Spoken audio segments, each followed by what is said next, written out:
మహారాష్ట్ర, జార్ఖండ్ రాష్ట్రాలలో ఎన్నికల హడావిడి కొనసాగుతోంది. ఇప్పటికే జార్ఖండ్లో మొదటి విడత పోలింగ్ పూర్తయింది. ఇక మహారాష్ట్రలో ఈ నెల 20న పోలింగ్ జరగనుంది. ఇక్కడ గెలుపు బాధ్యతలను తెలంగాణ మంత్రులకు ఏఐసీసీ అప్పగించింది. కాంగ్రెస్ గెలుపు కోసం అనుసరించాల్సిన వ్యూహాలపై తెలంగాణ మంత్రి ఉత్తమ్ కుమార్ రెడ్డి ఆయా రాష్ట్రాల పార్టీ నాయకులతో సమావేశమై వ్యూహాలు రూపొందిస్తున్నారు. మహారాష్ట్రలోని మరఠ్వాడా ప్రాంతానికి మంత్రి ఉత్తమ్ కుమార్ రెడ్డి, నార్త్ మహారాష్ట్రకు మరో మంత్రి సీతక్క పార్టీ ఇన్ఛార్జీలుగా నియమితులయ్యారు. ఇప్పటికే ముంబైలో సమావేశాన్ని నిర్వహించిన ఉత్తమ్ గెలుపు వ్యూహాలపై చర్చించారు. అనంతరం ప్రచారాన్ని కూడా ప్రారంభించారు. ఇప్పటికే అక్కడ 5 గ్యారంటీల పేరుతో ఎన్నికల హామీలను విడుదల చేసింది కాంగ్రెస్ పార్టీ. వాటి ప్రజల్లోకి నేరుగా తీసుకెళ్లేందుకు కావాల్సిన ప్లాన్ మంత్రి ఉత్తమ్ అమలు చేస్తున్నారు. నిత్యం మీటింగ్ ను నిర్వహించుకుంటూ ఏ నియోజకవర్గంలో ఎప్పుడు ప్రచారాన్ని మొదలు పెట్టాలి అనేది కూడా అందరికీ లిస్ట్ ఇచ్చినట్లు సమాచారం. ప్రచారంలో భాగంగా నాదెండ్లో ఉత్తమ్ కుమార్ రెడ్డి ఆధ్వర్యంలో బహిరంగ సభ జరిగింది.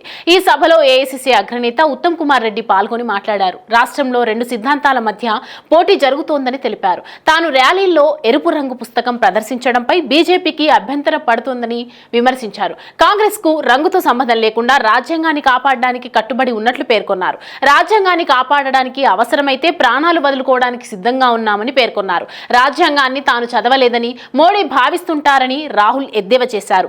దేశాన్ని రాజ్యాంగం ప్రకారం నడపాలని కాంగ్రెస్ ఇండియా కూటమి భావిస్తోందని చెప్పారు. తన చేతిలో రాజ్యాంగ పుస్తకం ఉంటుందని ప్రధాని మోడీ విమర్శిస్తున్నారన్నారు. ఎందుకంటే మోడీ ఎప్పుడూ రాజ్యాంగం చదవలేదు కాబట్టే విమర్శిస్తూ ఉంటారని వ్యాఖ్యానించారు. అధికారంలోకి వస్తే మహారాష్ట్రలో కులగణన నిర్వహిస్తామని చెప్పారు. కులగణన నిర్వహించి 50% రిజర్వేషన్లు అమలు చేస్తామని పేర్కొన్నారు. వివిధ పెద్ద ప్రాజెక్టులను ఇతర రాష్ట్రాలకు తరలించడంతో మహారాష్ట్ర నుంచి 5 లక్షల ఉద్యోగాలు తరలిపోయాయని రాహుల్ గాంధీ ఆరోపించారు. స్పీచ్ అనంతరం మంత్రి ఉత్తమ్ పక్కన కూర్చొని కాసేపు ముచ్చటించారు.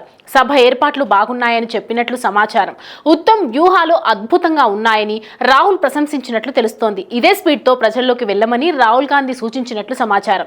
ఢిల్లీ పెద్దలు ఇచ్చిన బాధ్యతను మంత్రి ఉత్తమ్ సమర్థవంతంగా నిర్వర్తిస్తున్నట్లు రాహుల్ చెప్పారని తెలుస్తోంది. మొత్తానికి తెలంగాణ నాయకులు మహారాష్ట్రలో గెలుపు వ్యూహాలతో దూసుకుపోతున్నారు. ఇవి ఎంతవరకు ఫలిస్తాయో చూడాలి.